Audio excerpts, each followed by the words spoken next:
Hey folks, how are we all doing? Can I first of all just check the audio is okay? I know I've done this a couple of times, but each time I've used this microphone, I've had it in a different place. Last time when I recorded when I did my VR to Sandra's tag, I think someone had mentioned that the audio wasn't great.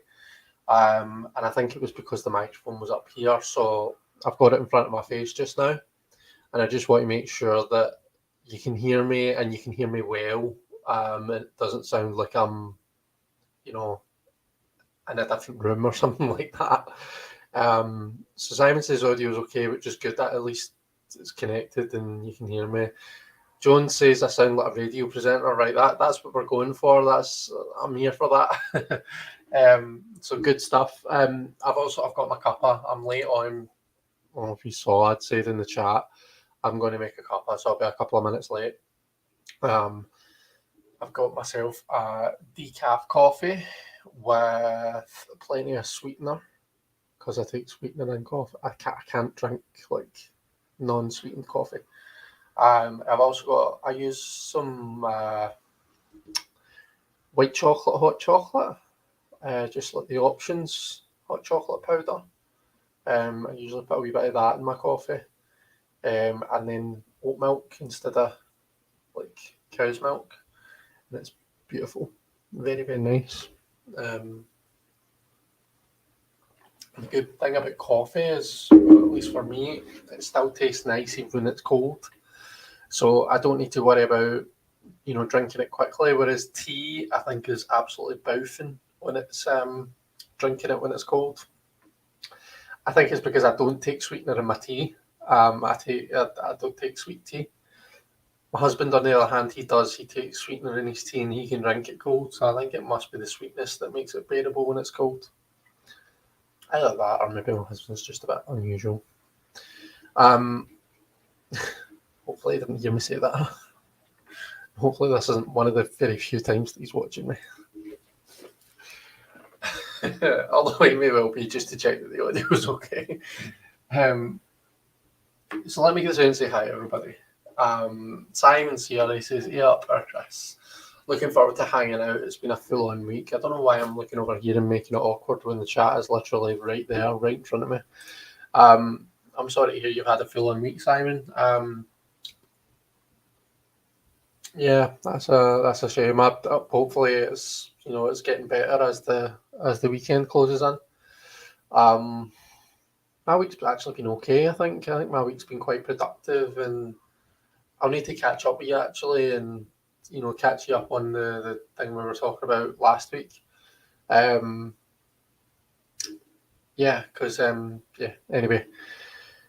Red Wing's here. Hi, Red Wing. How are you doing?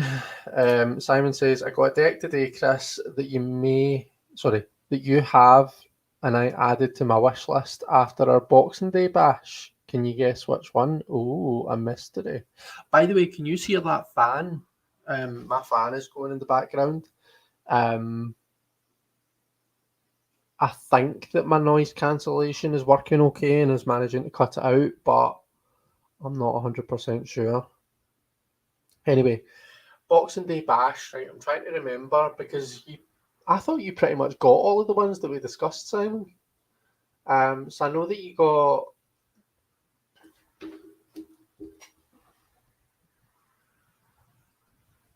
So I'm pretty sure you got the Phantom Wise. Excuse me, the Phantom Wise.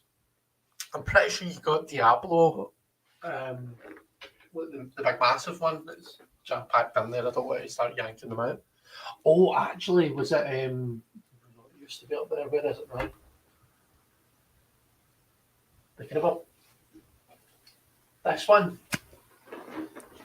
Is this the one, Simon? The Dark Side Tarot by Corrado Roy. That's my guess. Kind of black and white, by the way, Smith. Why don't I just show some of the cards whilst we're here? Yeah, so this is very much the Rider-Waite-Smith art. That is redrawn.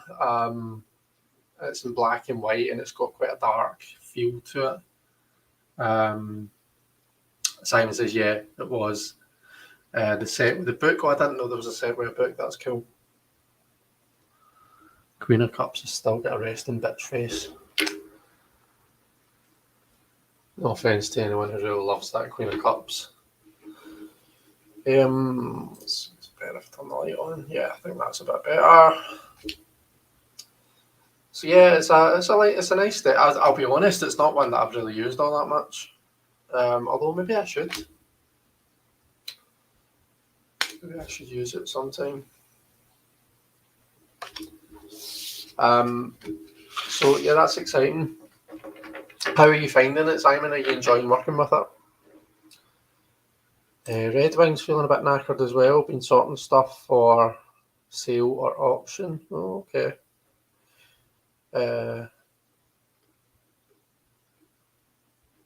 Simon's made a coffee as well. Robin from Toadstool Tarot's here. Hi, Robin. Simon, do you have a favourite Zapper card? Can you guess mine?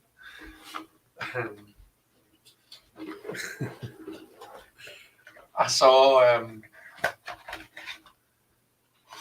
I saw Simon's walkthrough of the Zammer Twins Oracle go up, and I immediately thought of Robin. I thought, oh, Robin will be wetting his panties with excitement. No offence, Robin. I'm only joking. But I knew that you'd be excited to see it, and of course, when I looked at the comments, I saw that you'd left a comment. So I'm glad that Simon's finally put up he's finally got the deck and he's done his walkthrough of it. Deanne from Blue Crescent Tarot's here. Hi, Deanne. Tony, Intuitive Tarot and Jewellery is here. Simon says the disappointment when you feel when you open the fridge door and realise that you've no milk left, for you're oh no. See, normally we get we've started getting oat milk, and we've always got like kind of a green milk, like the semi-skimmed cow's milk. But Lidl do this semi-skim milk that whatever it is, it lasts weeks. So it does. Obviously, once you open it, it's like all milk. You've only got a few days. But like, so I normally buy like 2 or 3 at a time, depending on how many I use.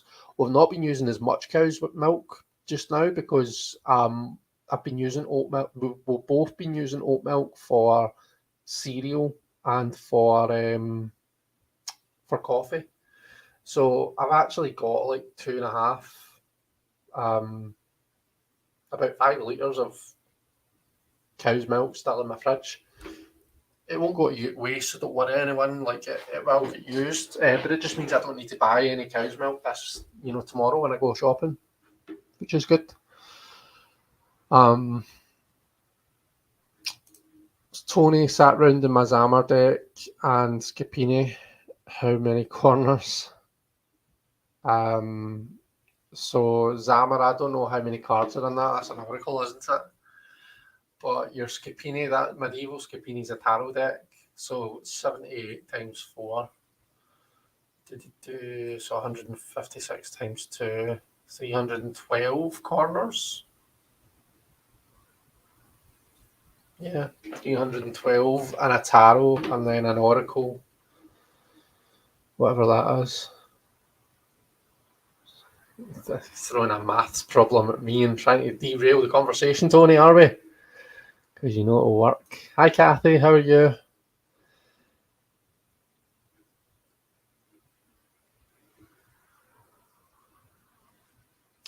Cheyenne is here. Hi, Cheyenne, how are you doing? Witchy Wallflower is here. How are you doing? Welcome, it's nice to meet you. Jones. Patsy's here. Hi, Patsy. Simon's saying, I've got so many favourites, Robin. If I had to choose either the Doctor or the Fawn. Is yours Bedfellows, Robin? Robin says, I always dive in new. Well, there's a chance to reorder if I screw it up.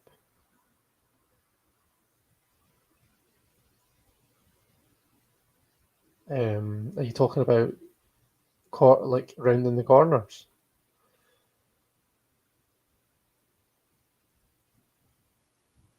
You get sugar-free vanilla syrup. Yeah, we get the syrup. You can get white chocolate syrup as well, actually. Like sugar-free one. But the options hot chocolates are actually quite they're all right. They're not too much like I'm Slimming World sins I work in, but like calories or points or whatever you want to call it, they're quite decent.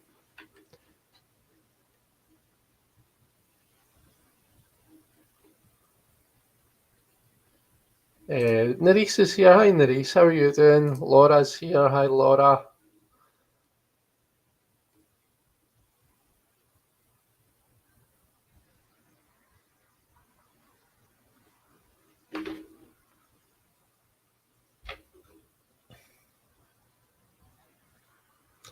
Did you edge yours? No, no, I didn't actually. I've not. I see. Edging a deck or doing any mod to a deck is like quite a lengthy undertaking, at least for me anyway. So I only tend to edge decks that I use a lot, or if there's something that really screams at me to be edged or corner rounded or whatever it might be, then I might do it. But yeah, I only tend to kind of mod the ones that I use a lot. Oh, it's a Sasha Graham book. I didn't know that. Interesting.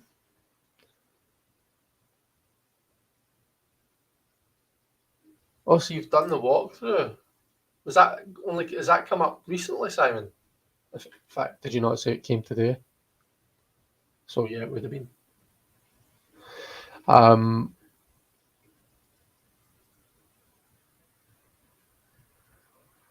did I see Sandra? Yeah, there you are, Sandra. Hi, Sandra. How are you? Really enjoyed doing your tag, Sandra. It was interesting. Try kind of think of what my weird and strange decks were and pull them out, and then whittle it down to 5.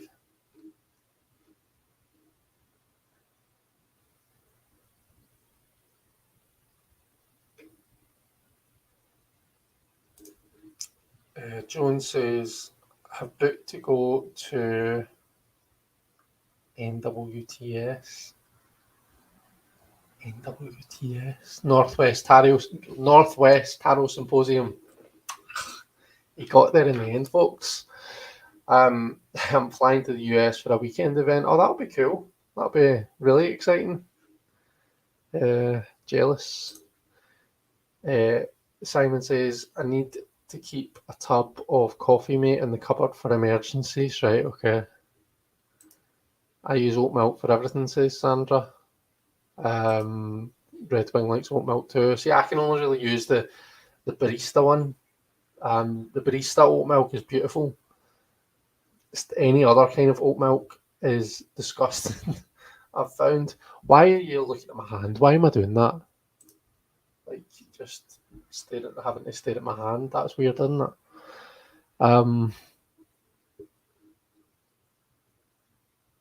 Let's see. Robin asking if Simon edged the Zamar twins. Sandra says, "I can't watch any Zamar twins videos because I know I want it." Tony says, "Almond milk for tea, oat milk for basic latte. Grace's coconut milk for fancy weekend latte, dairy free." Marita's here. Hi, Marita. How are you doing?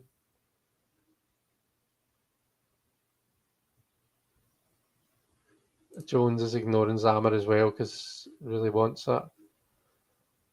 Yeah, I'm kind of attempted to take that route, the same route as you guys, as Jones and Sandra. To be honest, I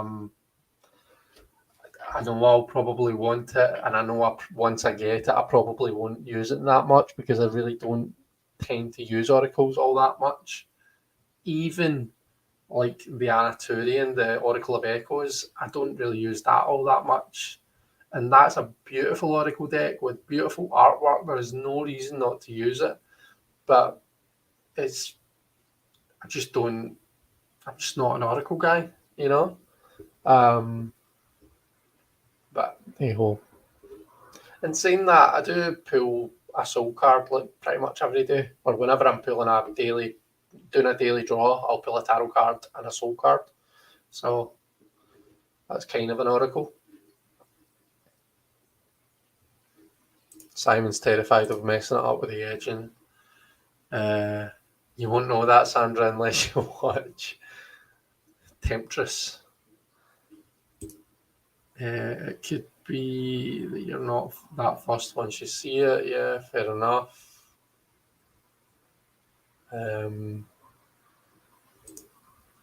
Anybody put a scoop of vanilla ice cream in their hot coffee? No, never tried that actually, Robin. Set for tomorrow night, Chris. Set for tomorrow night? What do you mean? Am I missing something? Or it's probably something that I said ages ago. I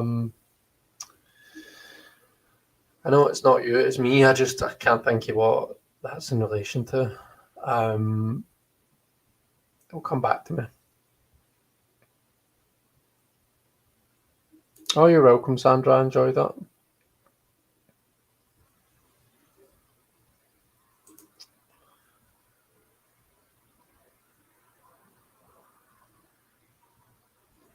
Oh, the video. Right, I see your comment at the bottom there, the darkness. The dark side tarot. Darkness of tarot, you've called it. The dark side tarot. Is it the same deck? The dark side of tarot. Right.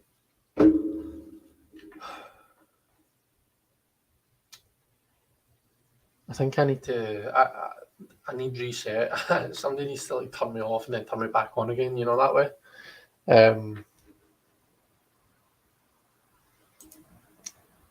That's the trouble. The deck is well priced, but it's the postage and tax on top. Yeah, true.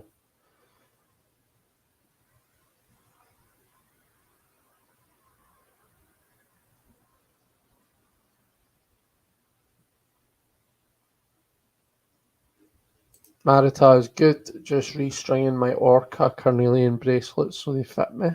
Nice. That's different. Is that an easy thing to do?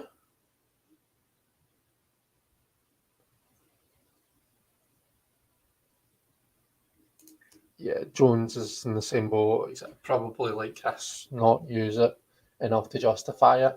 That's the thing, isn't it? And that's one thing I'm trying to do these days is I'm still a collector and I will still get decks purely for, so that I've got them in my collection if I feel like they add something to it. But one of the questions I do tend to ask myself is, right, are you going to read with it? Or are you going to get it, look through it, then stick it in the shelf and not use it? And if it's the latter, then I'm kind of being a wee bit more stringent about what I'm, whether I'm going to get something. So yeah.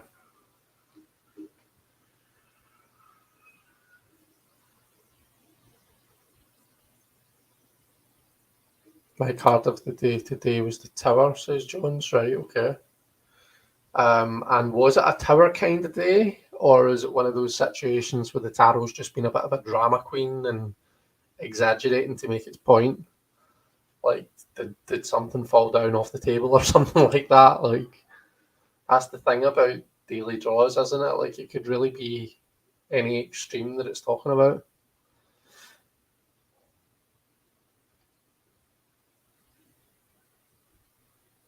No tax when I bought it from Etsy shop, says Simon. Someone tell me I don't need a copy of the vintage Gypsy Witch fortune telling playing cards. They will stay in the drawer. Has anyone seen Stephen Bright's new playing card deck that's either out or coming out? I saw Calum. Oh, I can't remember his surname now, actually. He's a palm reader in Scotland. Calum. He's recently rebranded his business as well, so I can't even remember what that is.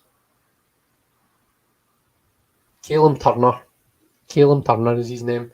He posted on Instagram or something. He's got it, and he was posting about it.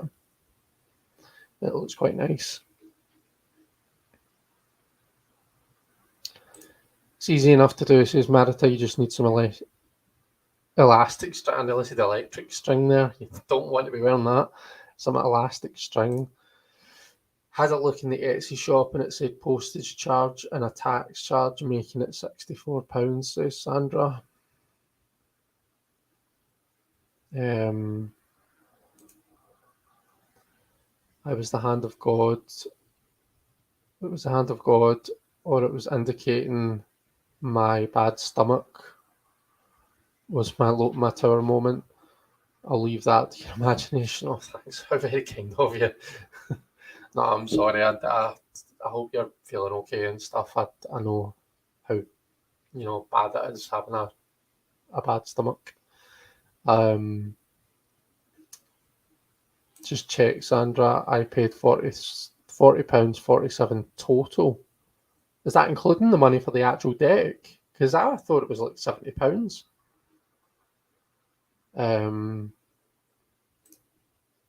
I have Gypsy Witch deck. Useless at using it, but it's pretty, says Tony. Popsicle weather, do you have those in the UK? I'm not sure what you mean. Something better will come along, says Deanne. That playing card deck is on my to-buy list, says Patsy. Right, okay.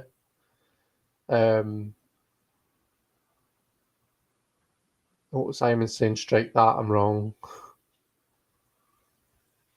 The only thing with the inner eye oracle is that the cards are a little large. Oh, they're more oracle sized. Right, okay, I didn't know that. I thought they were playing card sized.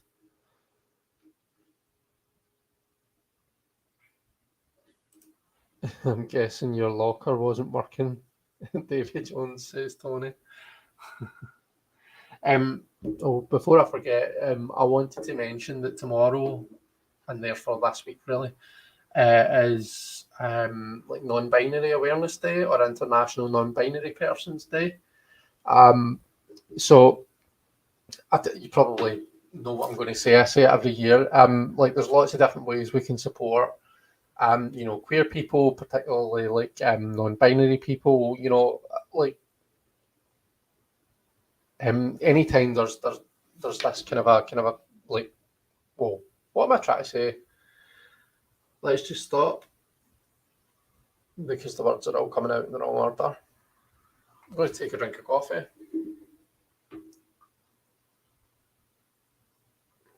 And I'm going to start that again. Okay. There's lots of different ways that we can support people, from minority backgrounds. And I say this anytime one of these awareness days comes up. You support people in the best way that suits you. As consumers of a particular product in this community, I think one of the strongest ways that we can support people is with our money.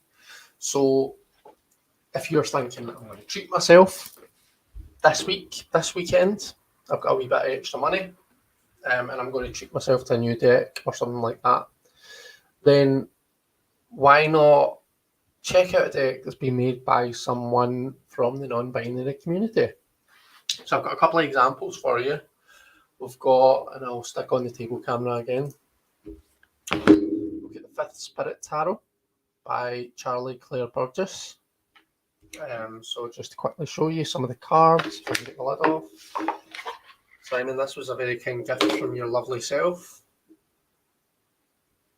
a few years back, I think. These are the backs.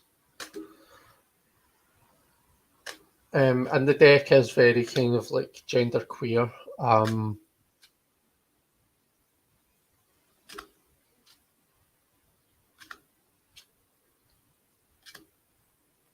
And it is fully illustrated, so if you're not a pit deck person, then, you wouldn't necessarily rule this deck out. Speaking of the tower, So, yep, that's the 5th Spirit Tarot.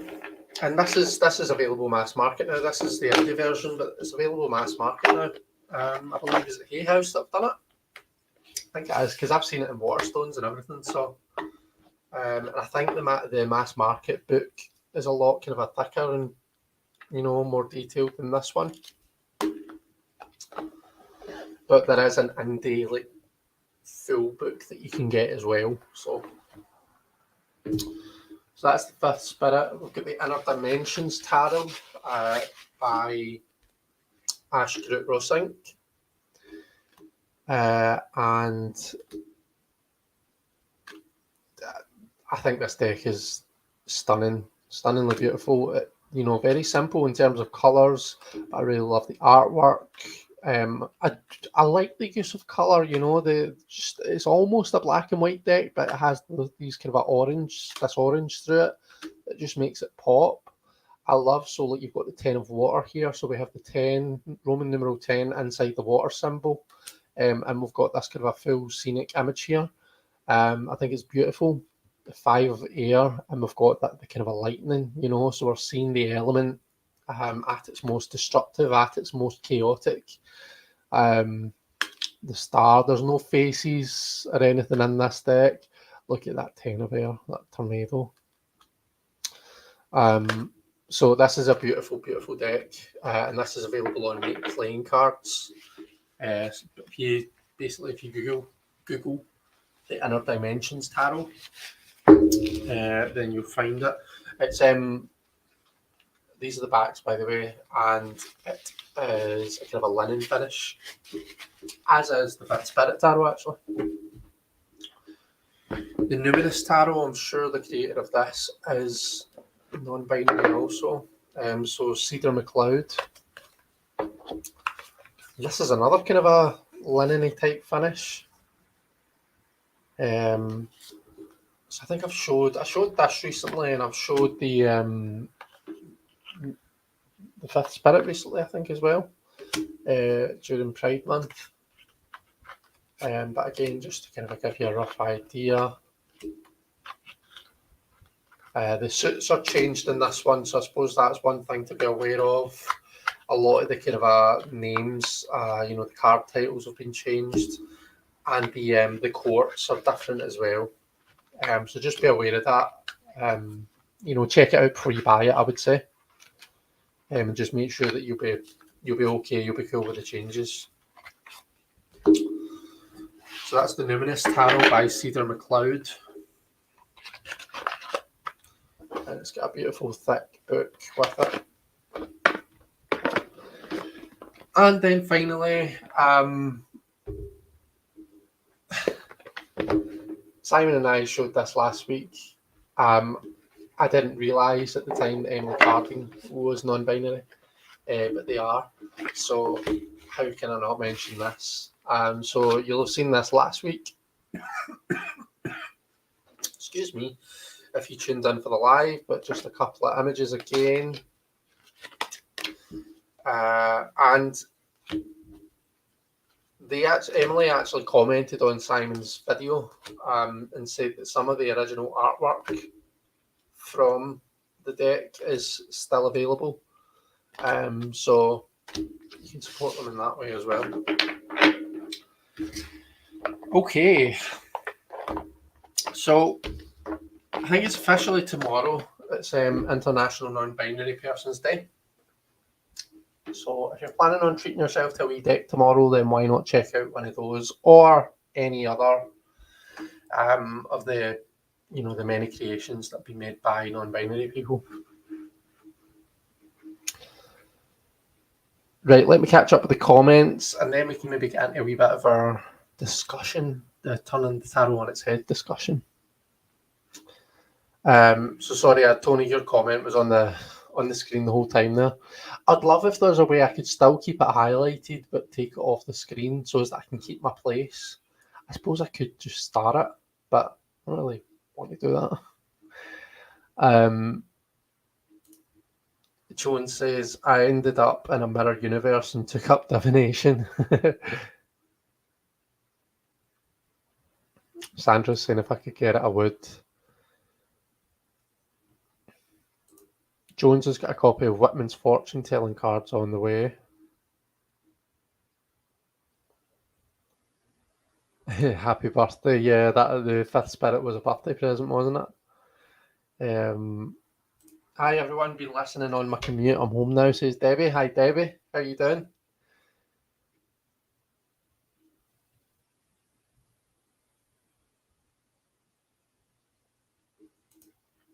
The fifth spirit tarot was great. The mass market version is good, says Jones.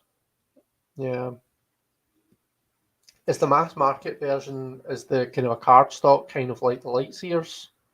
Because they're both made by Hay House, and the box looks to be about the same size and stuff. So I'm assuming that they're kind of the same, but you know, assuming often means they're making an ass out of us both. So, am I correct?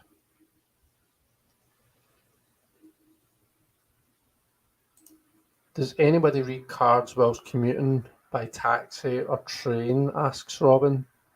No, I don't tend to. Laura says, "Tell that to the Texas legislators, Chris. The laws they are passing are appalling." Yeah, it's really quite saddening to hear about a lot of the laws, particularly in places. And why is it the South? What is it with the South? But like, Texas, Florida, is it Florida that's banning drag queens and stuff? Like, I don't want to start going on a big rant about it because I probably don't know enough. I don't have enough knowledge to actually do the rant justice. But it's fucking stupid, basically, is the point. And like, oh my god, like how must these people feel? Like they'd be like, I can't even imagine how I would feel if like they started legislating against gay people where I live.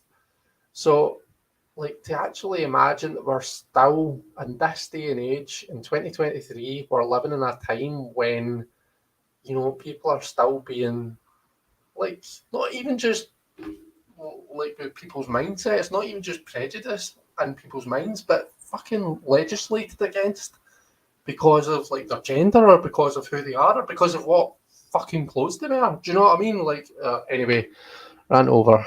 NPC is too difficult for me, says Tony.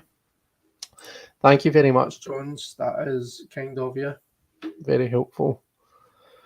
I see the Out of Hand tarot is now out of production, says Tony.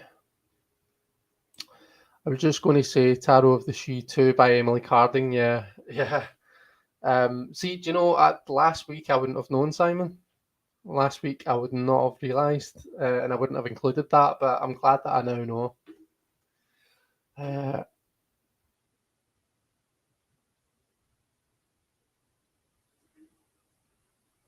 see. Haven't bought any new decks in about 6 months, says Debbie. Well done you. I wonder what your first deck in 6 months will be. You'll need to let us know. Right, I'm not imagining things that is typically worse in the south. Yeah, it feels like it. It feels like the further south you go, the more. And Marita says it's the Bible Belt. Yeah, banning drag queens, Simon. Like people, I was the podcast. Podcast I listened to. Oh, it's the one with Esther and Holly. Wildly Tarot.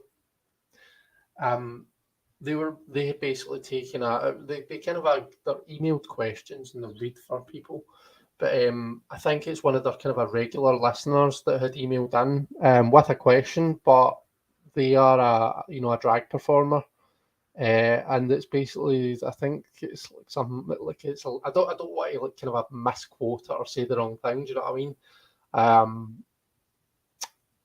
But like basically they can't get work now because they're not allowed to.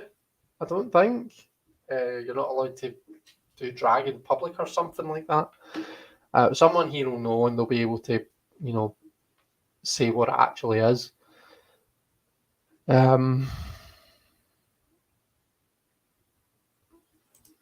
Good job they don't have pantomimes, yeah. Yep, Florida and several other states have similar laws or are in the process of introducing such bills. As Wanda Sykes says, the only danger from drag queens reading to children is if they beat them to death with a copy of To Kill a Mockingbird. Yeah, I know, exactly. I have no idea. The last few years you've bought a deck a month. I bought a deck a month pace, right? I get that. Okay, that's some self-control. I suppose some people just don't feel the need to buy as many decks, which is fair enough. Clementia's creative cartomancy says, sadly, yes, drag performances are now banned in a few states in the South. It's insane. Welcome, by the way. I don't think I've met you before, so welcome. It's lovely to have you here. Thank you for joining the chat, and thank you for clarifying.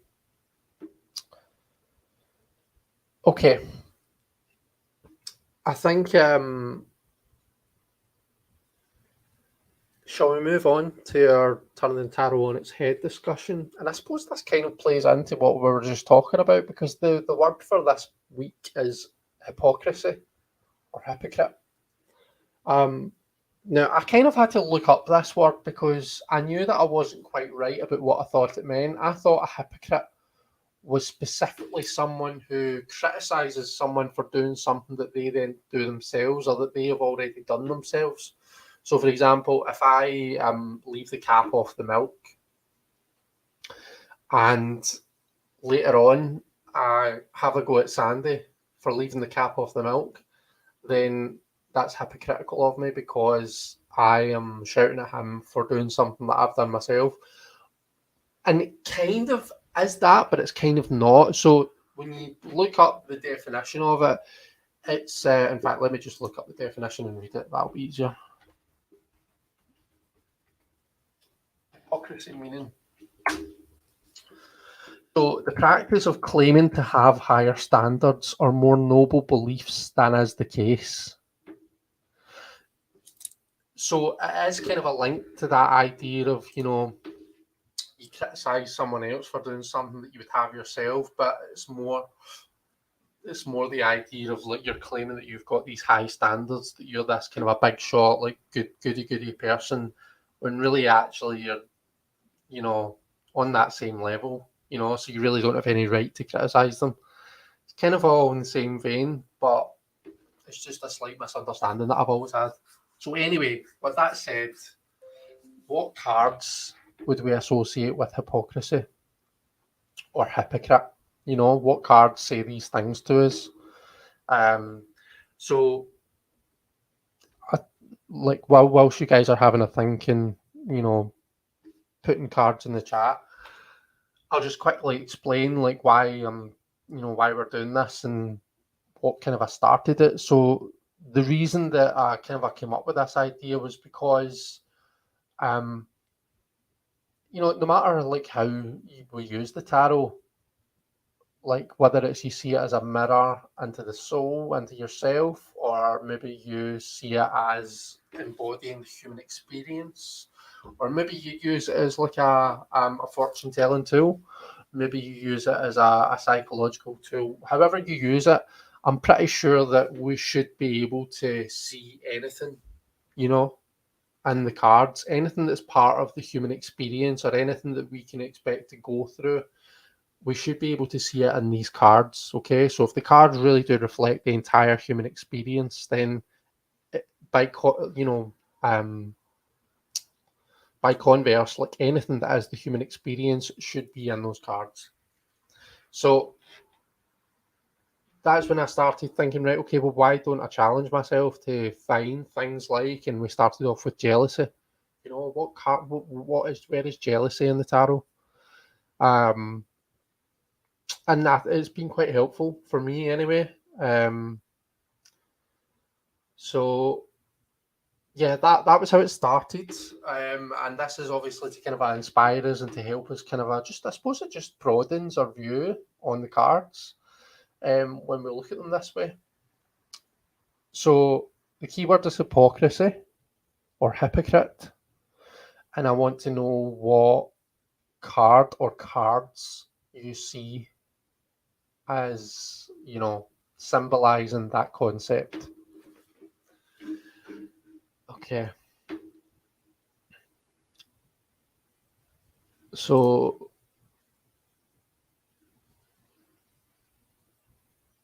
Jones is asking Debbie if she's enjoying the decks that she's got.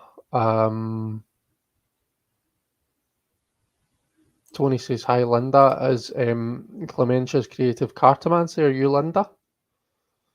I don't see anyone else called Linda here that I know.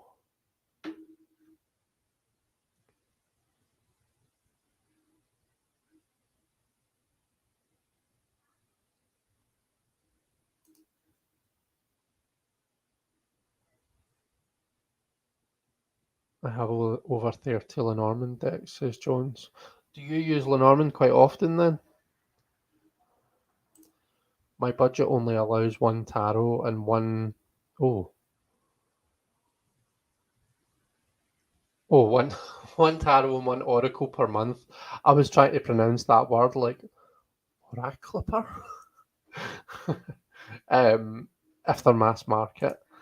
How can progressive modern countries be taking such a backwards turn? It's beyond me, says Simon. Yeah, I totally agree. Debbie says yes.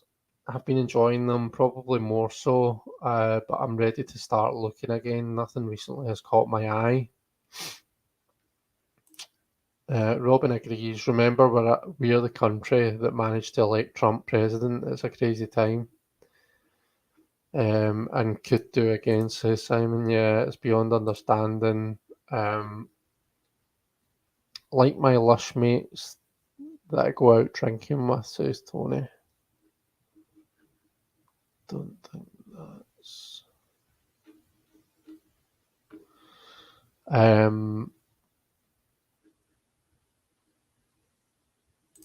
So Clementia says, I could see the Seven of Swords having an element of hypocrisy, depending on the context. Yeah, definitely. I just think the kind of the dishonesty theme of it almost lends itself to being a bit hypocritical. And Robin is also saying Seven of Swords. Yeah.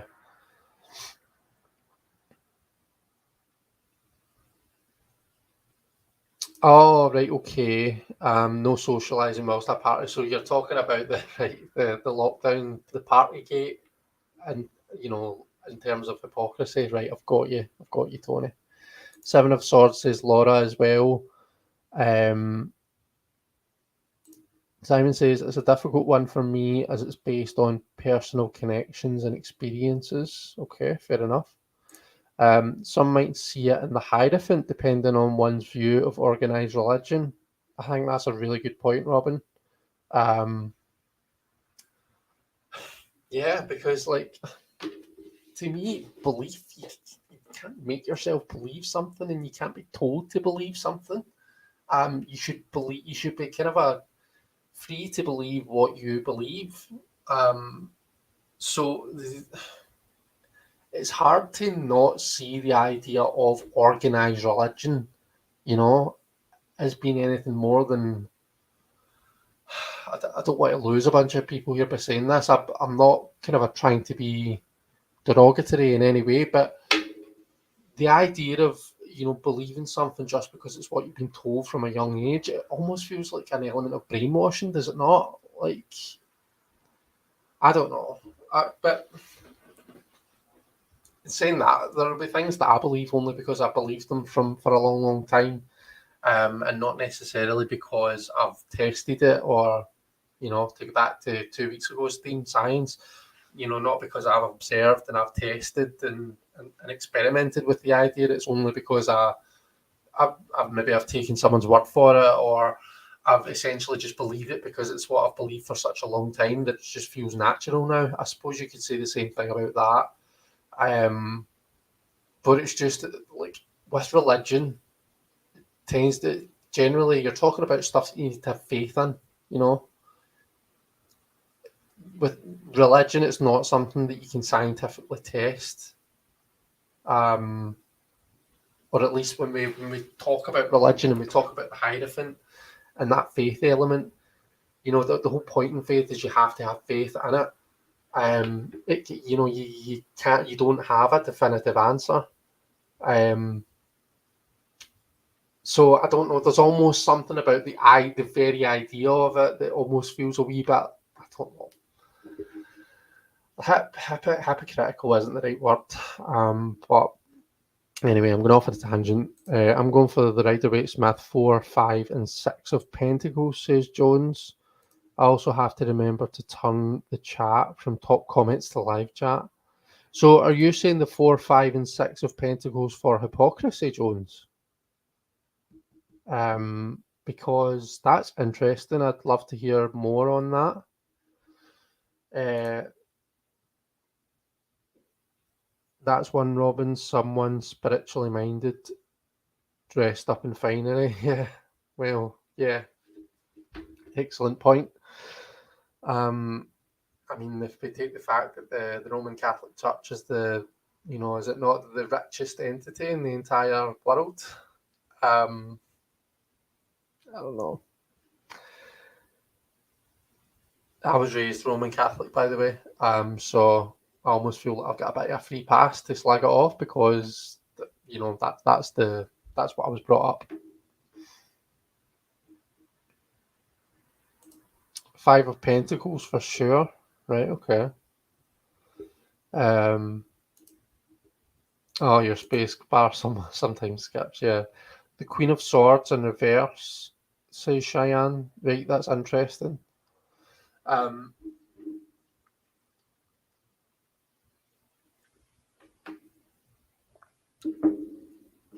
Hierophant for sure, says Kathy.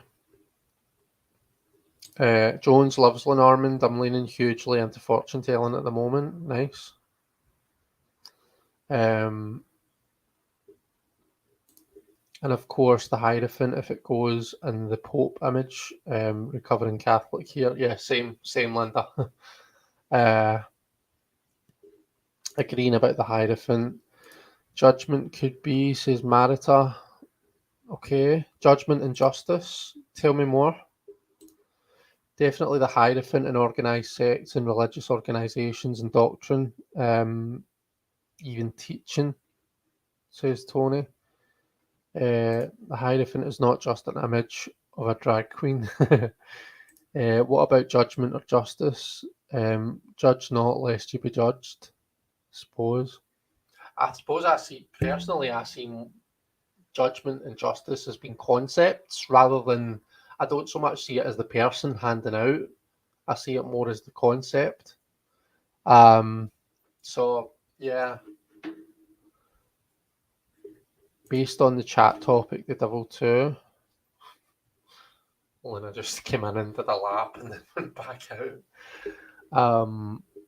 Hierophant and the Devil, says Tony. Simply because we live in a patriarchal society, any of the kings could have some hypocrisy, but again, that would depend a lot on context. If they're condemning you for these things, they do themselves, says Marita. Okay. As a trio, they give me the impression that they could do something about poverty, but are hoarding their wealth. So appear generous, but aren't. Okay, so that was the 4, 5, and 6 of Pentacles. Right, okay, so I see that in the 4, because you're hanging on to that stuff. Also, I can see what you mean about the 6, because it's like you're wanting to appear generous and you want to come across generous, but you're being very measured about what you're giving out. And sorry, I keep hitting the microphone. It's not about what that person needs. It's about what you can afford to give out. And I mean, yeah, I don't disagree, but then is that not what we all do when we're being charitable?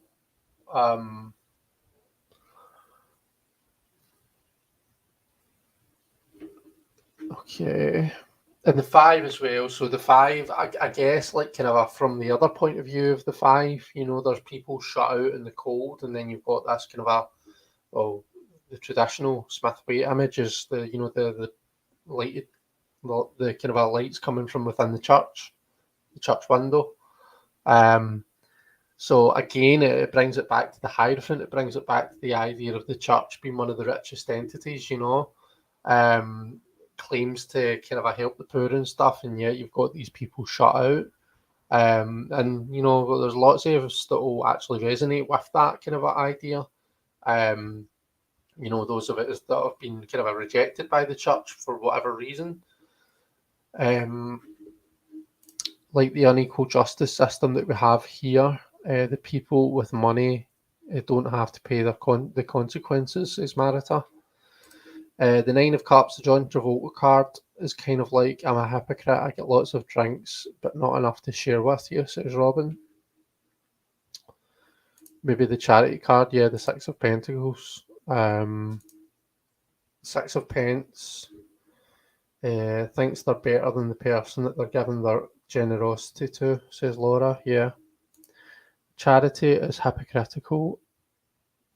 If you do it to make yourself feel better, yeah, true.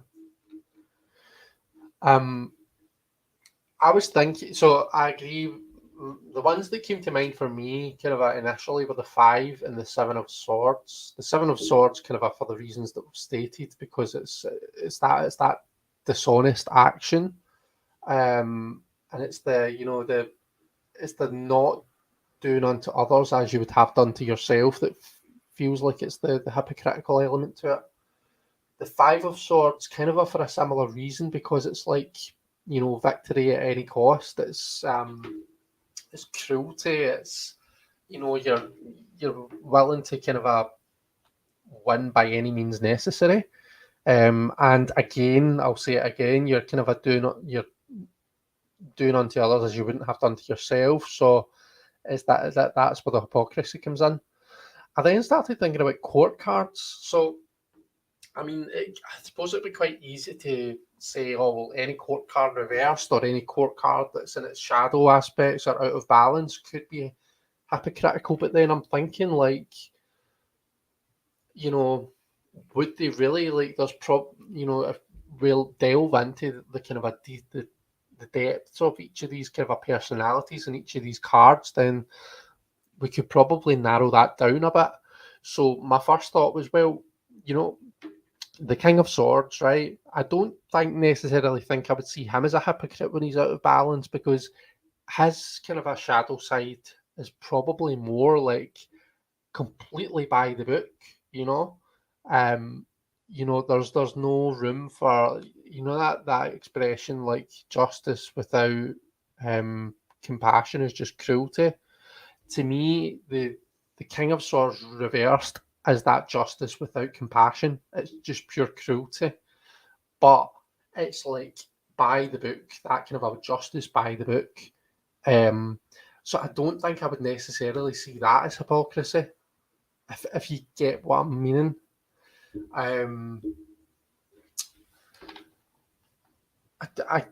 And maybe the Queen of Swords, I might say the same about her. I think the probably the Knight and the Page, I could definitely see that. I think the kind of a Cups cards, when they get out of balance, when they get, when we look at the shadow elements of those, it's all the kind of a dark side of the emotions, and I think they can lead us to do some pretty dark things, when our emotions are out of balance. So, I mean, you could definitely see hypocrisy in that, or there's potential for it. What else? Pentacles, when we start looking at the shadow elements of the Pentacles suit, we see things like, being materialistic and stuff like that, and particularly like money. And people have done horrible things for the sake of money.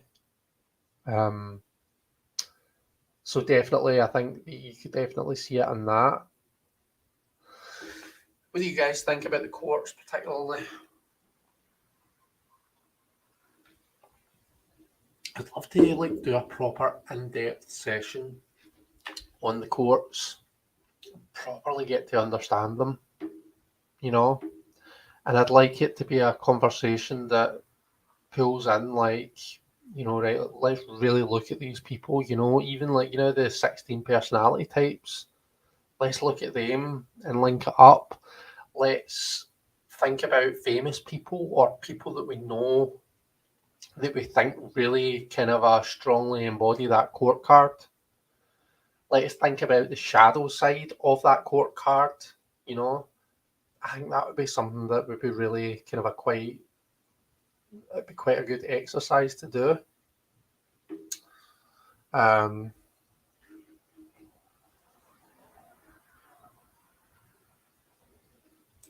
Robin says, and of course, the devil cover all sins. Maybe the Six of Wands, says Kathy. If someone was receiving public recognition who are not that noble, it would probably need to be in conjugation with the Seven of Swords to make that link, though. Yeah, so the kind of a dishonest. So those two together almost make me feel like you're taking credit for someone else's work. It's like intellectual dishonesty, isn't it? Intellectual theft. And it's funny, like my best friend was talking to me just the other day, just on Tuesday. We were talking about I don't want to kind of I'll just be very general. So basically, they put a lot of time and effort into a project that wasn't their responsibility, but they, worked extra hours and worked, made a point in teaching themselves and learning a whole new, set of skills and new kind of a technical knowledge and all that kind of a thing, to help out with a project that, well, it would have been dismal for the company if they hadn't had that input. Hours and hours and hours of extra work into it, and then at the end of it, someone higher up than them basically put their name on it and said, "Oh well, I thought my job title would look better on it." So all of that effort, and they never got the credit for it. So to me, that is a Six of Wands and a Seven of Swords put together situation. And I can definitely see the kind of the hypocritical side of that. Deanne says, I have nothing to contribute at the moment because I'm dealing with 5-year-old issues. Comment 1 of 2. Max quote to follow.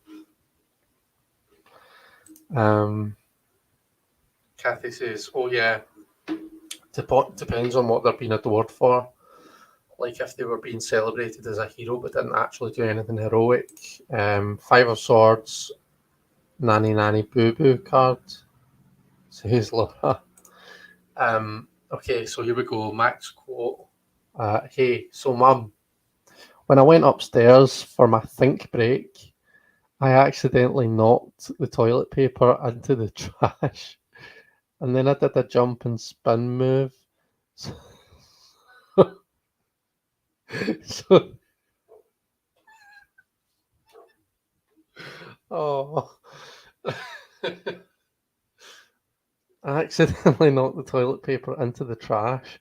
Then I did a jump and spin move, and then my aim was off. So I pissed in the trash mostly. Oh.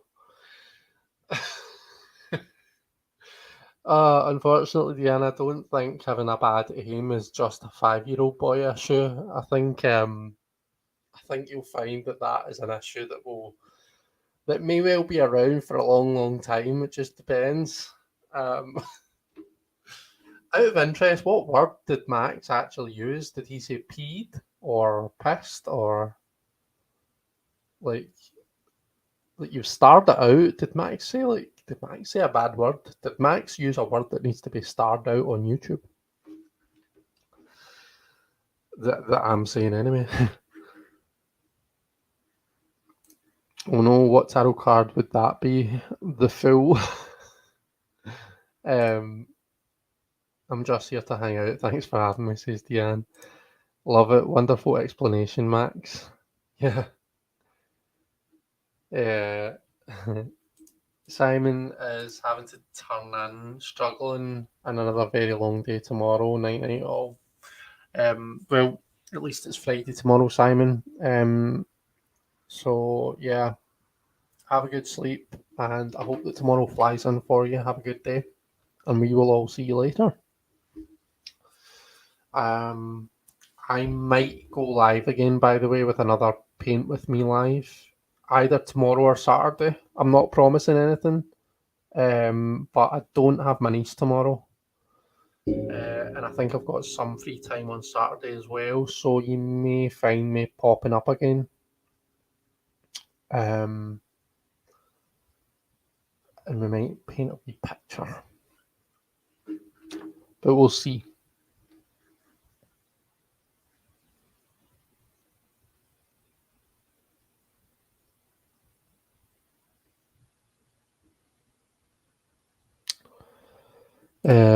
Oops. Oh, Robin, I really put you in time out there.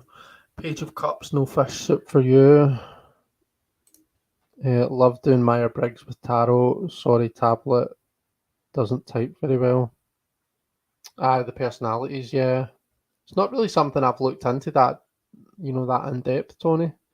So if anyone's particularly, has a particular interest or knows a lot about the Myers-Briggs personality types, then I'd be interested in, just generally your thoughts. I know there's like the standard assignments and stuff, but I don't know. I think it'd be quite a cool conversation to have. Only the son of a dancer, Deanne, says Robin. Yeah, true.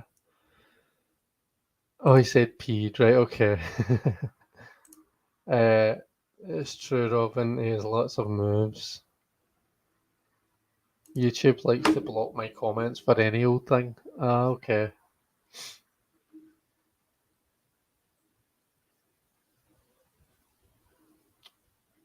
Right, Tony's off as well. Week off starts tomorrow at 5 p.m. Good night, all. Oh, well.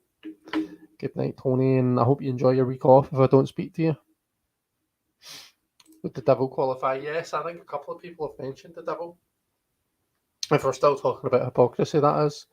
But I mean, yeah, definitely. I think the devil could quite easily fit into any of the kind of more negative themes, couldn't it? But like, particularly if you think of the devil as being like the dark magician, and I say that because he's.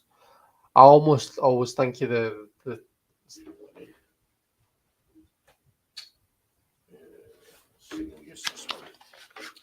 So you know how the magician obviously is making the as above so below. That's the devil. Where's my magician? He's way down there. I can see him.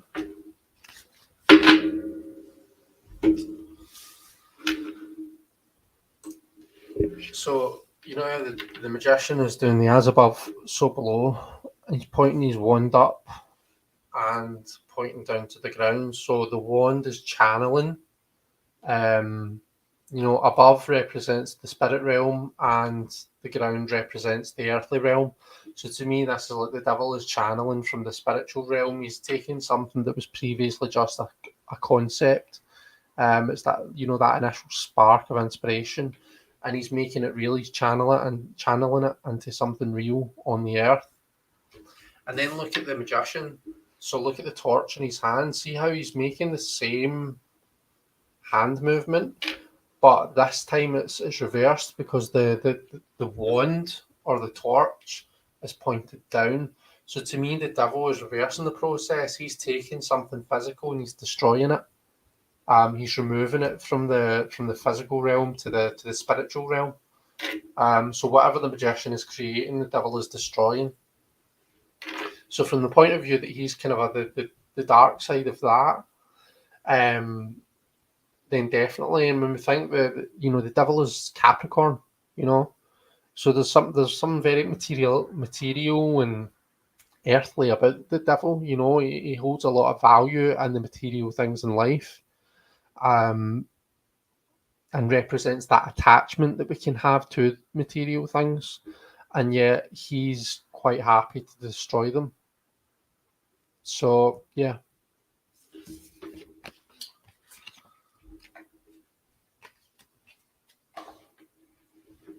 So Jones is following Tony and Simon out the door. I'm turning into a pumpkin night. All this was fun as always. Night night, Jones. Yeah, have a good sleep as well.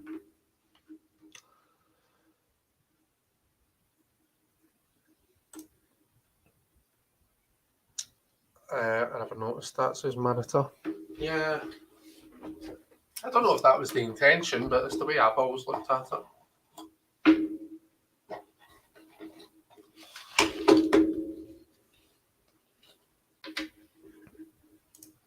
Robin says the tower, trying to be above it all, can bring a downfall. Yeah. Okay, does anyone want a tarot reading? This is the point in the night where I will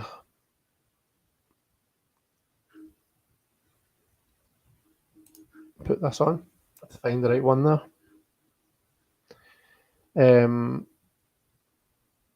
So yeah, if anyone would like a reading, then please pop your question in the chat. I have not made any decisions about what I'm reading with. Why don't use... Do we want to use that? Yeah, I'll use the Jimmy Moon's tarot.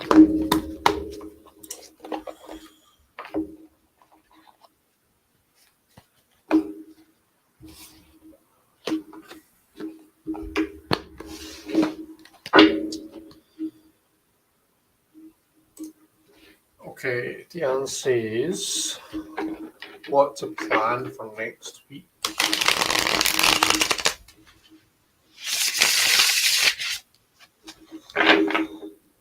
Okay, so what should Diane plan for next week?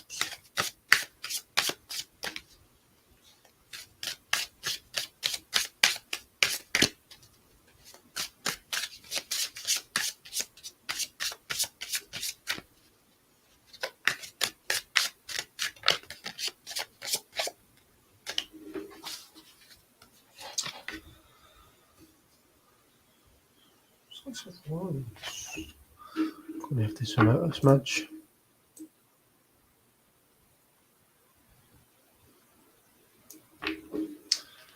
So the way that the light is, you can't really see when these are lying on the table what they actually are, because the titles and stuff are embossed. But this is the Six of Wands. Let me just give you a good look at the image. So we definitely see this kind of a celebration. We see the person kind of standing up on this rock, holding up the two wands, and then it's almost like the townsfolk are, we would assume, celebrating them because it is the Six of Wands. Oh, the Devil and the Knight of Wands. Okay.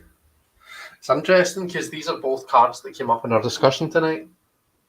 I mean, I see this has been quite positive. I think that in terms of next week, just in general, what's it looking like? Six of Wands. So that suggests to me that things are looking quite positive. Things are looking quite good. The Devil as your advice card maybe suggests, you know, well, it could be one of two things. For me, the Devil at its core talks about desire. And quite often it gets, it's got a bad rep, but, we tend to read it in a negative way. I mean, desires can be a good thing.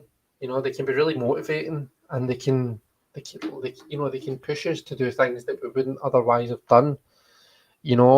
People's desires have led them to do amazing things in the world. And just think of any random achievement that anyone's ever had that started as a desire. I suppose the issue comes, excuse me, where the issue comes where we kind of lose focus of, right, you know, what's actually needed. We kind of lose sight of the kind of a real world, and their desires become unrealistic. So I suppose things are looking really good. There's focus on your desires, focus on what you want and what you want to manifest.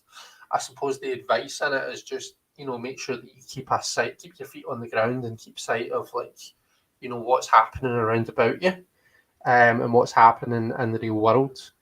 And then the Knight of Wands is your kind of a more your outcome card. Lots of energy, lots of stuff happening, lots of energy being burned off. It's really up to you whether that's going to be channeled in a productive way. And again, that comes down to that kind of a devil energy with the kind of a desire element to it. It's your responsibility to channel that in a way that's productive and that's positive and that kind of that best serves you and drives you forward. If the horse is up on two legs, it's not going anywhere. It's still using a hell of a lot of energy, but it's not going to get anywhere. Whereas if it's kind of using that that fire to drive itself forwards, then it can go at a pretty high speed and it can get a lot done.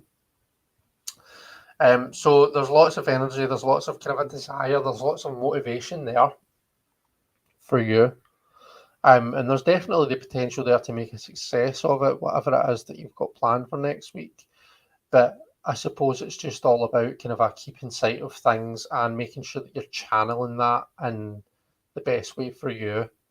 So, and to answer your question in terms of like what you should plan for next week, I mean, focus on what you want to achieve next week, I guess, would be a good start. Think about what your resource is. Try and have a think about this. Like, what is this energy that it's referring to? And from there, have a plan in place for how you want to kind of channel that. What do you want to achieve and how are you going to kind of channel your energies in order to get that done? I feel as though I need to stop using the word energy. I've used it far too much. But it's definitely like some potential to do some real kind of to have some real positive movement forward there. So yeah, that's looking pretty good. I hope that's helpful.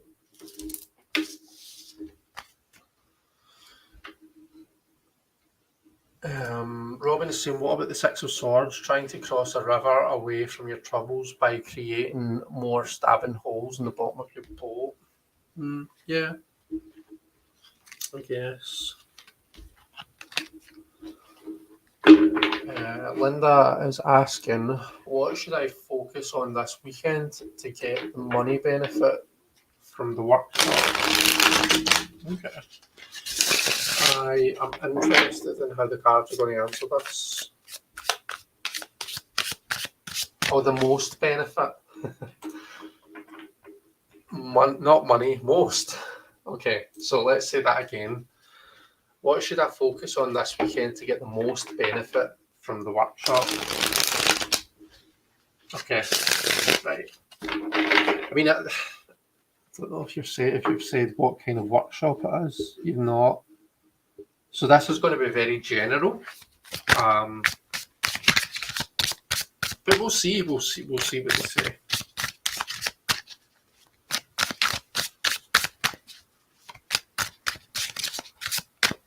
So that shuffling is going to be really loud because I'm doing it right next to the microphone. So hopefully that's not too annoying. Right, what have we got? I need to show you. We've got the Knight of Stars. The Knight of Stars. I think I need to check what the suits are. Crystals,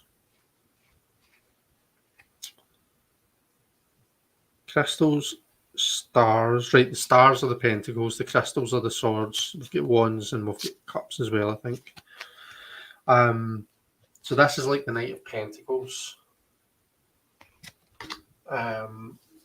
We've got the Ten of Cups, and I keep flipping them over like that for some reason. We've got the Seven of Wands. Seven of Wands energy coming out. Okay, so what do you need to focus on to get the most benefit from the workshop? Okay. The Knight of Stars suggests to me that this is it's a kind of a take it at your own pace type thing. See, for me, right, speaking personally and from my own experience of when I try to learn something new, I'm terrible for losing interest in something really fast if I don't feel as though I don't feel as though it's working quickly for me. So see if it's not a quick hit, see if I'm not getting that satisfaction out of it really quickly. I can be quite bad for kind of a losing interest and losing focus. Um, and I can get myself quite turned off from something quite easily if I don't see myself doing well at it. Serious character flaw of mine. It may well be something that you can relate to, because you've got that Knight of Stars. It's like the Knight of Pentacles, eh? So it's that kind of a like slow and steady wins the race. You know, tortoise versus the hare. This is telling you, I think, that you need to kind of make sure you take things at pace. Don't try and force yourself to take in too much information all at once. You almost need to kind of do things, let things sink in their own time. It's like, you know, it's like something that needs to be put in the slow cooker rather than something that needs to be blasted in a pan or in the oven or something like that. Do you know what I mean? You know, it's the kind of the time that it takes is what really makes it. So whatever the workshop is that you're doing this weekend, I would allow yourself the time. The Seven of Wands there. I'm not sure. I sometimes see the sevens as some kind of assessment, some kind of like kind of a test in some way. So I don't know whether this is going to be tested or assessed or something at the end. So yeah, that might be why that's coming out. If not, it might just be saying it's going to feel like a lot of information, a lot of stuff coming at you at once, and it might almost feel as though you're kind of fending things off almost. Just look to see if you said, 10 of Cups in the middle. I mean, we quite often see the 10 of Cups as being the kind of the family card almost, but I think it's about it's about community, it's about emotional fulfillment. So there's definitely elements of it that you're going to find fulfilling. It's going to be it's going to make you feel driven.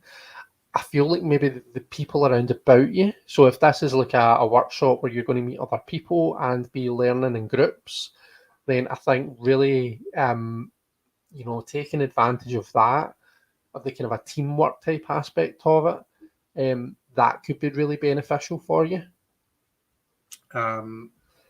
So slow and steady wins the race. Don't try and try and kind of give yourself time to let things sink in, and don't kind of quit as soon as things start being difficult. Really lean into the teamwork aspect of it and the community aspect. So if there's people around about you that are also in this workshop, then if there's maybe parts of it where you're working in teams or something where you break off into groups, that is a time to shine for you. So hone in on that. And the Seven of Wands, for me, it could either be talking about an assessment at the end. Sevens are a victory number. Think of the Chariot. The Charioteer. But it's a victory that you need to work for. So just be aware of that. But also, if it's not talking about the kind of assessment thing, then it could also be just saying, this might feel quite a wee bit of overwhelm at points. You might feel there's a lot coming at you at once, but stick with it. Like we say with the Knight of Stars, stick with it. And I think that you'll do well. This feels like it's going to be quite fulfilling, and it's going to be quite a positive thing for you to do. It feels like it's going to be, you're going to need to work for it. But it feels quite good. So yeah, I think we've answered the question. What should you focus on to get the most benefit out of it? Kind of in a roundabout way answered that question, so hopefully there's stuff that you can take. I'm going to hold these up just so that you can see the actual images. There's your Knight of Stars, your Ten of Cups with that beautiful rainbow. Love the colours in this card. And the Seven of Wands, just because I'm conscious that the light doesn't really pick them up very well.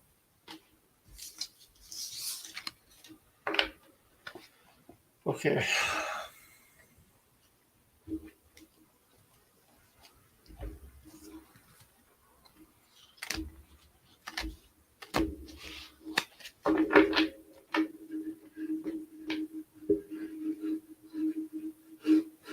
Where's my pointer?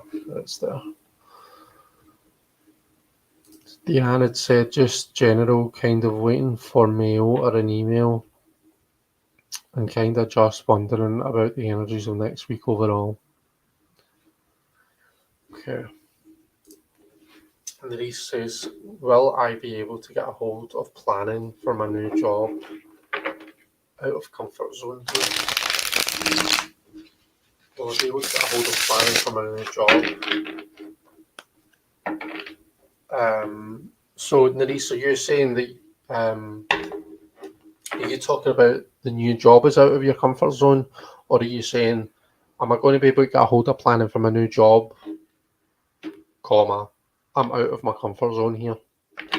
Just so as I'm understanding the question, it doesn't really make that much difference, but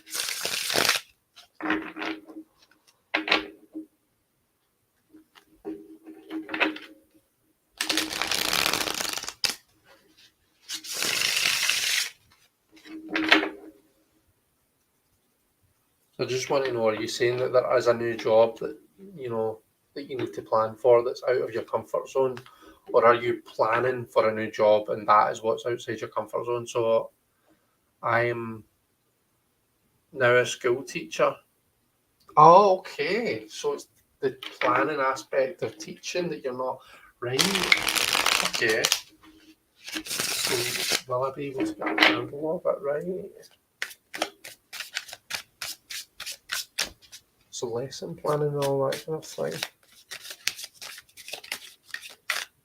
You know that, this isn't going to be a yes, no answer. This is going to be a, here's some points you could take on board and some things you could do, some advice for you as to how to get a handle of that, don't you?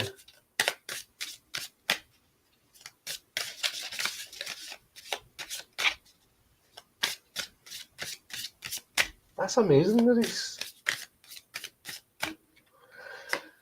Okay, Knight of Wands again. He's got a lot to say for himself tonight. So there's that Knight of Wands. So this is the general situation. So that makes total sense because it's that kind of a, there's lots of passion. You're on a new adventure, and there's lots of passion. There's lots of energy flying about, and that Knight of Wands is to me the fire of fire. It's sometimes it's like that fire that energy can misfire, and sometimes we can kind of miss the mark with it. And it's, there's no shortage of ability and able to do something. It's almost just honing it. And I think that comes with experience. Four of Crystals. Okay, so that's your Four of Swords. That's your advice card. And then the outcome that we've got. The outcome is Justice. So Justice is the outcome. Almost feels like it's saying, you get out of it what you put into it. Interestingly, the Four of Crystals almost feels like it's saying take a break, doesn't it? So, let's just say that, like, if you're, spending hours and hours and hours labouring away in this and almost kind of making yourself brain dead from doing it, then there's probably some value to stepping away from it and then coming back to it. I know that in my work, sometimes it doesn't matter how many times I read a report or how many times I look at the same thing, it just doesn't go in. It's almost as though I've lost my ability to be interested in this particular file. And sometimes what I've got to do is just step away from it. Step away from it, whether it's just overnight, sleep on it and look at it the next day, or maybe it's like a couple of days I need to take and maybe look at it next week or something. But there's a lot to be said about stepping away from something. And it's almost like I almost think that my subconscious or the unconscious part of my brain is working on it for me in the background, because it's like when I come at it with that fresh set of eyes, it almost feels as though a lot of this stuff has worked itself out. Stuff that I thought was a big issue before, it almost feels like it doesn't even matter now. So that's something to take from that. That there is a lot of value to knowing when to step away and take a break from what you're trying to do, and then coming back to it with fresh eyes. So that's one thing. The four is the number of stability, and the crystals is swords. So that's the mental set. So putting them together, you've got like kind of a stability of the mind. So it's that kind of a mental stability. It's that mental harmony.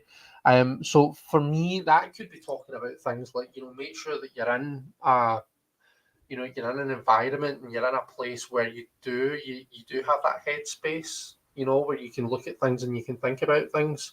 So, for example, if you're trying to kind of do lesson plans and one of the kids is at you for this thing and the phone's going because somebody wants you to do this, and you've got all of these different kind of demands, then that's not that kind of a four of crystals environment that it's asking you to kind of look at. So yeah, have a look at that as well and see if that's something that could maybe be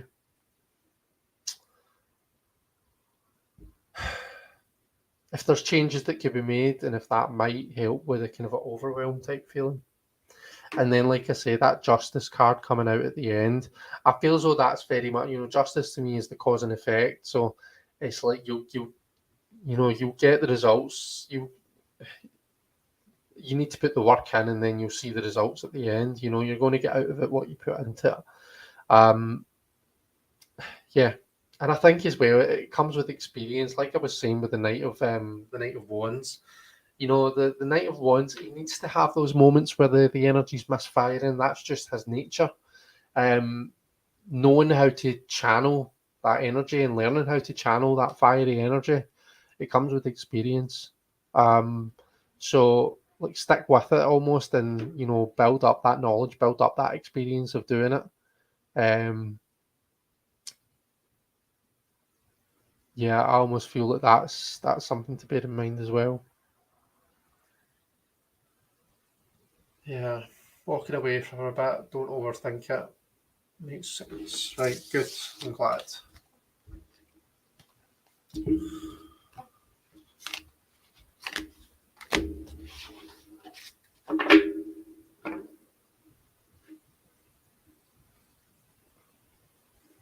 What's that bit of deck says, Robin? This is the Dreamy Moons Tarot, Robin.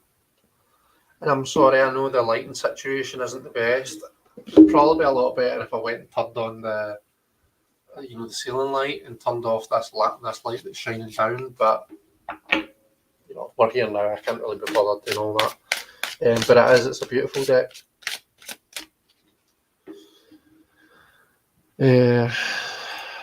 What was asking about the deck too?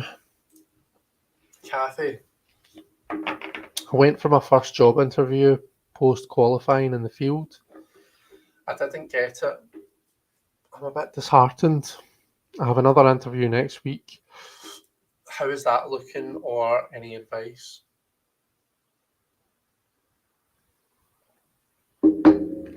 Okay. Oops.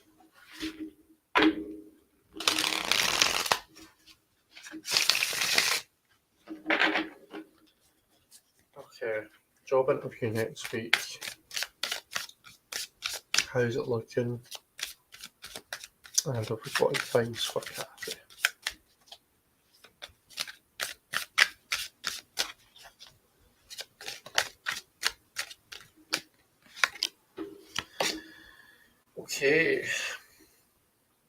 Okay, so we've got the Three of Cups. Feeling really good about the interview in general. If nothing else, I feel as though you're going to get along really well with the interviewers. I feel as though there's going to be a really good rapport there, or at least there's the potential for that. So that feels good. And, you know, even before we come into the advice card, which has the King of Crystals, the King of Swords, you know, I would lean into that. I would kind of use that, you know, just have that banter, have that rapport, have that chat back and forth. And I mean, I've always thought, like, when someone's interviewing you, when you're going through a job interview, you know, obviously they want to kind of ascertain whether you're going to be kind of a good for the job and whether you can do the job and stuff. But also a big part of it is just, you know, do I want to work with this person? You know, that's what they're trying to work out. What kind of person are you? And are you the kind of person that they want in their team or working with them? So like, you know, be yourself, be your, you know, your natural self, your authentic, genuine self. Make sure that that shines and comes across. And just like kind of if you're feeling that, you know, that just that genuine friendliness, then lean into that, and you know, don't shy away from it. The King of Crystals is your advice card. So I mean, like, whilst we're leaning into that kind of that friendly and more, almost more emotional side of things, the King of Crystals. So when it comes down to the actual interview, stick to the facts. Make sure that when you're speaking with intention. So what I would say is have a list of like things that they're likely to ask you. So the last time I went for an interview, I had a list of likely things that they would ask about. So for me, it was things like, right, okay, they'll probably ask about a time when I've had to um, give bad feedback, or ask about a time when I've had to solve a problem in a weird way, or they might ask about some other kind of thing. So what I did was I had examples of when I've done all of these things, so as that if they did ask that, or if they asked something that would help with, then I had that to fall back on. So be prepared in that way. Have all of your facts and all of your kind of scenarios ready to talk about. And I think that's helpful, because if you know, you're it means that you're doing the remembering part in advance, rather than, you know, if I was just to put you in the spot now and say, right, okay, Kathy, tell me about a time when you've solved a problem, then you'd be like, oh gosh, okay, let me think. Okay, well, okay, maybe I can talk about that thing. Then you need to kind of remind yourself of it, and before you know it, you're talking, and it's almost like you're making up bits as you go along, because you're filling in the blanks, because you're not quite pulling everything to the forefront of your mind right away. Whereas the King for me is telling you, you know, make sure that you know your stuff, make sure you stick to the facts, make sure that, you know, whatever it is that you're talking about, that you're speaking from a place of intention and authority. Do you know what I mean? So I think that's all about being prepared. What's the outcome? We've got another three. We've got the Three of Wands as being the outcome. I'm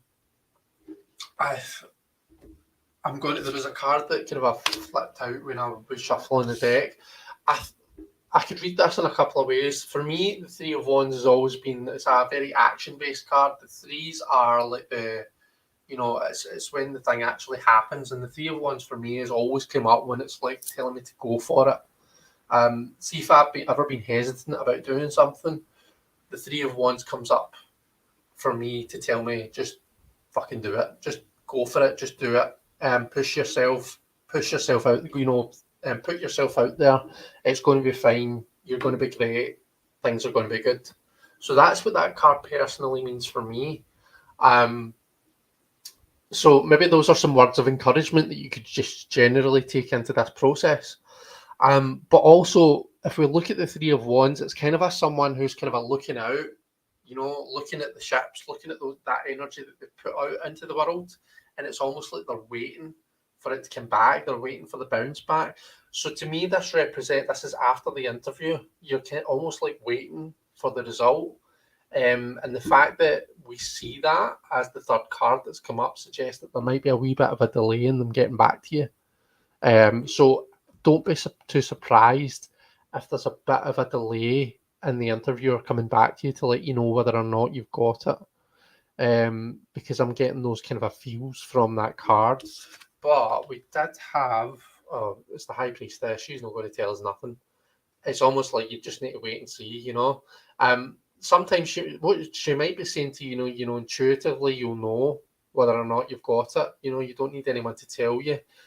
Just kind of a sink into your feelings. What's your instinct about how the interview went. But yeah, for me, the High Priestess is often like, I'm not going to say nothing. You'll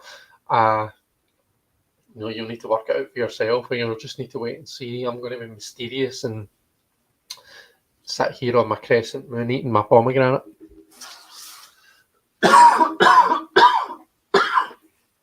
Sorry, people, I know I keep coughing. So, Kathy, there was a lot of information there. I hope that was helpful. And best of luck for your interview next week. I hope it goes amazingly. Amazingly. Is that even a word?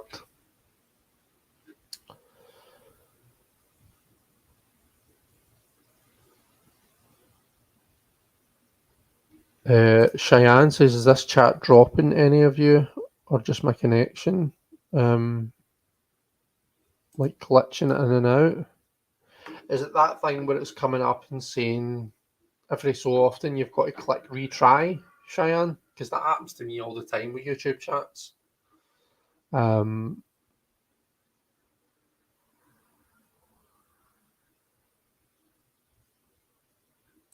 Okay, Linda had said, thanks, that's helpful. I sure hope there's no assessment, but yes, it will probably be a lot of material covered. Definitely got some good tips, right? I'm glad, that's good.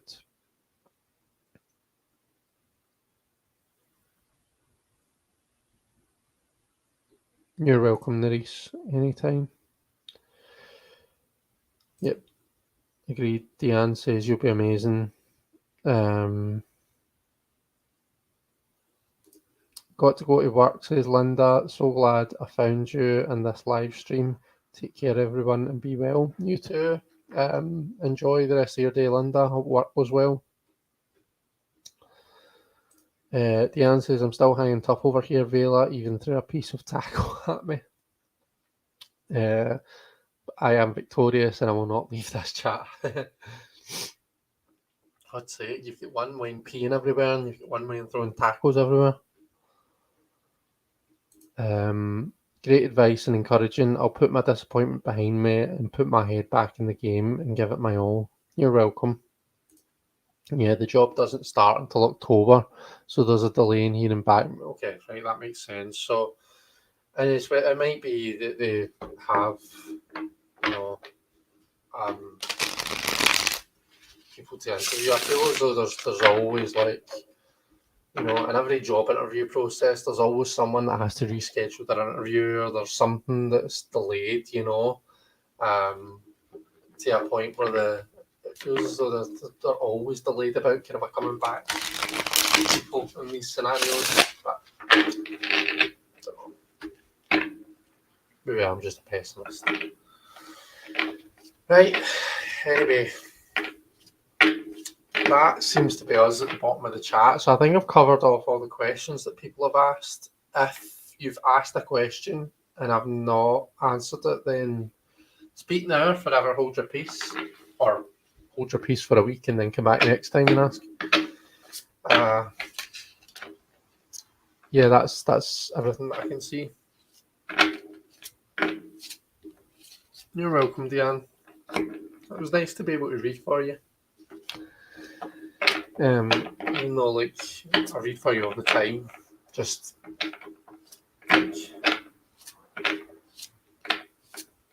not on YouTube. What I'm trying to say. So, yeah, thank you so much for being here, guys. Subscribe and hit the bell. I don't often say that, but the reason I'm saying it is with these Paint With Me lives, I'm not tending to kind of schedule them so much as I'm just popping up and going live when I've got time. So if you've hit the bell notification, then it means that you'll get notified when I'm going live, and you don't need to rely on me like maybe posting it on Facebook or on Instagram or something. So do that. Give the video a wee like while you're there, because as far as I'm aware, it does help. And yeah, thank you so much for being here, everyone. I always like to pull a card for the weekend for everyone. So let's do that. Okay. This is the card for us for the weekend. Temperance. We have the Temperance card, so this is going to be a weekend of balance, a weekend of moderation. But my favourite expression about moderation is all things in moderation, even moderation, or something like that. Yeah, so temperance quite often turns up when at chaotic points in our lives, you know. Think about where it lies in the major arcana. It lies between the Death card and the Devil card, you know. So it comes after that big transformation moment of the Death card. And it's almost like it's almost that balance that allows us to cope with those big changes in our lives. You know, it's moving water from one cup to the other. It's readjusting things a wee bit. Still very much in control. You know, if you contrast it to the Star card, the Star is still you've got two water receptacles, and we're pouring water from them. But the Star is, and I'm talking about the traditional deck here. I can't remember. In fact, there's the Star there. See that? That was cool. But the Star is naked, and rather than pouring from one cup to the other in this very controlled manner, the Star is just pouring it all out, you know. So the Star is like the kind of a surrenders all control. It's the much freer version of this Temperance card. With Temperance, we've still very much got things under control. Everything's measured. There's great caretaking. Quite often people will see this as a kind of an alchemy card as well, because it has that kind of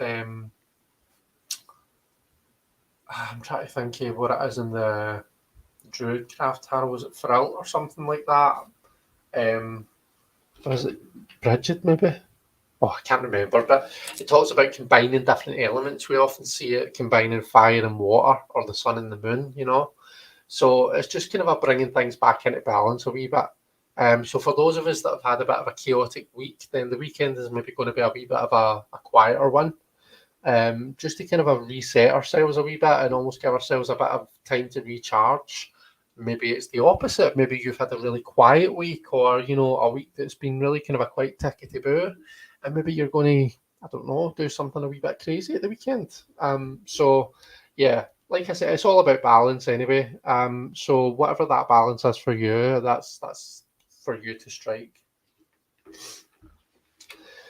Okay, we shall leave it there. But thank you so much, everyone. Thank you for being here. Maybe I'll see you all at some point, either tomorrow or over the weekend. But either way, take care, and I shall see you all later. Bye-bye.